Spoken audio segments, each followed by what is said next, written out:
ಮಾವುತರು ಹಾಗೂ ಕವಾಡಿಗರೊಂದಿಗೆ ರಕ್ಷಾಬಂಧನ ಆಚರಣೆ, ರಾಖಿ ಕಟ್ಟಿ ಶುಭ ಹಾರೈಸಿದ ಮಹಿಳೆಯರು.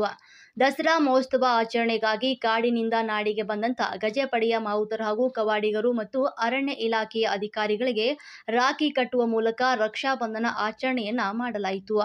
ಇದೇ ವೇಳೆ ಶ್ರಾವಣ ಮಾಸದ ಲಡ್ಡು ಪ್ರಸಾದ ವಿತರಣೆ ಮಾಡಿ ದಸರಾ ಮಹೋತ್ಸವ ಯಶಸ್ವಿಯಾಗಲಿ ಅಂತ ಮಹಿಳೆಯರು ಹಾರೈಸಿದರು. ಅರಮನೆಯ ಆವರಣದಲ್ಲಿ ತಂಗಿರುವಂತಹ ಮಾವುತರು ಮತ್ತು ಕವಾಡಿಗಳಿಗೆ ಆರತಿ ಬೆಳಗಿ ಕುಂಕುಮದ ತಿಲಕವನ್ನವಿಟ್ಟು ಶ್ರಾವಣ ಮಾಸದ ಲಡ್ಡು ಪ್ರಸಾದವನ್ನು ವಿತರಿಸಿ ರಕ್ಷೆಯನ್ನ ಕಟ್ಟುವ ಮೂಲಕ ಶ್ರೀ ದುರ್ಗಾ ಫೌಂಡೇಶನ್ ಮಹಿಳೆಯರು ವಿಶೇಷವಾಗಿ ರಕ್ಷಾಬಂಧನವನ್ನ ಆಚರಿಸಿದರು. ಈ ಸಂದರ್ಭದಲ್ಲಿ ಮಾತನಾಡಿದ ಶ್ರೀ ದುರ್ಗಾ ಫೌಂಡೇಶನ್ ಅಧ್ಯಕ್ಷರಾದ ರೇಖಾ ಶ್ರೀನಿವಾಸ್, ಸಹೋದರರ ಸಮಾನರಾದ ಮಾವುತರು ಹಾಗೂ ಕವಾಡಿಗಳಿಗೆ ರಕ್ಷೆ ಕಟ್ಟುವ ಸೌಭಾಗ್ಯ ನಮ್ಮದಾಗಿರುವುದು ತುಂಬಾ ಸಂತಸವನ್ನುಂಟು ತಂದಿದೆ. ಭಾರತೀಯ ಪರಂಪರೆಯಲ್ಲಿ ರಕ್ಷಾಬಂಧನ ಹಬ್ಬಕ್ಕೆ ಬಹಳ ಮಹತ್ವವೇ ಇದೆ. ಸಹೋದರಿಯರು ತಮ್ಮ ಸಹೋದರರಿಗೆ ರಕ್ಷೆ ಕೋರಿ ರಕ್ಷಾಬಂಧನ ಕಟ್ಟುವ ಭಾವನಾತ್ಮಕ ಮತ್ತು ಪವಿತ್ರ ಹಬ್ಬವಿದು ಅಂತ ಬಣ್ಣಿಸಿದ್ರು. ಈ ಸಂದರ್ಭದಲ್ಲಿ ಡಿಸಿಎಫ್ ಪ್ರಭುರವರಿಗೆ ಮಹಿಳೆಯರು ರಕ್ಷೆಯನ್ನ ಕಟ್ಟಿ ಶುಭವನ್ನ ಹಾರೈಸಿದರು. ಈ ಸಂದರ್ಭದಲ್ಲಿ ಶ್ರೀ ದುರ್ಗಾ ಫೌಂಡೇಶನ್ ಖುಷಿ, ವೇಣು, ಕಾವ್ಯ ಮತ್ತು ಜಿ ರಾಘವೇಂದ್ರ, ಎಸ್ಎನ್ ರಾಜೇಶ್ ಹಾಗೂ ಇನ್ನಿತರೆ ಒಂದು ಸಂದರ್ಭದಲ್ಲಿ ಹಾಜರಿದ್ದರು.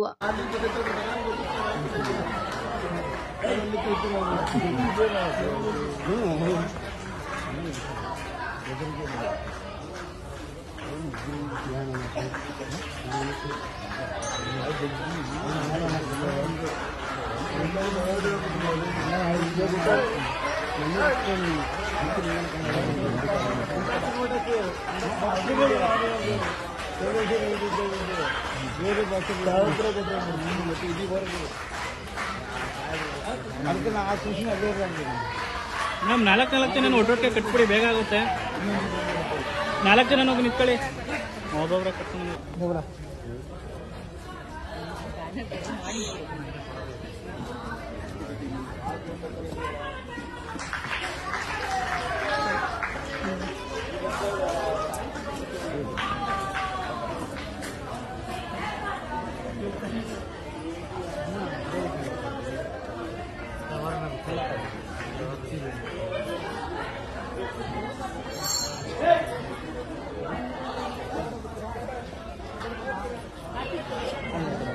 ಬನ್ನಿ ಬನ್ನಿ, ಮುಂದೆ ಬನ್ನಿ.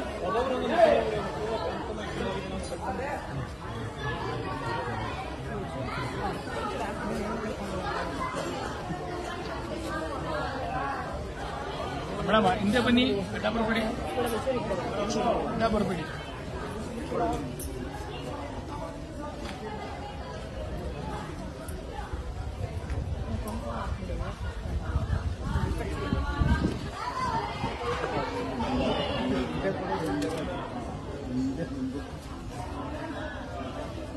ಹಂಗೆ ನಿಲ್ಸ್ಕೊ ನಿಮಿಷ.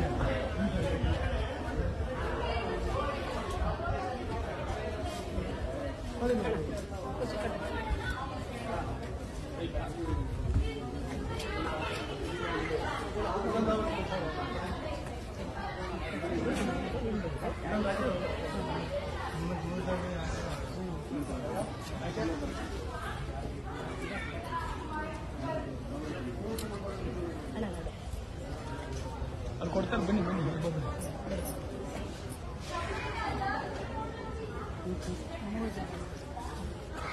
ಆಯ್ತು, ಗೊತ್ತಾಗಿಲ್ಲ. ಇಷ್ಟೊಂದು ತೆಲಿಗೆ ಮುಂದೆ ಬಂದು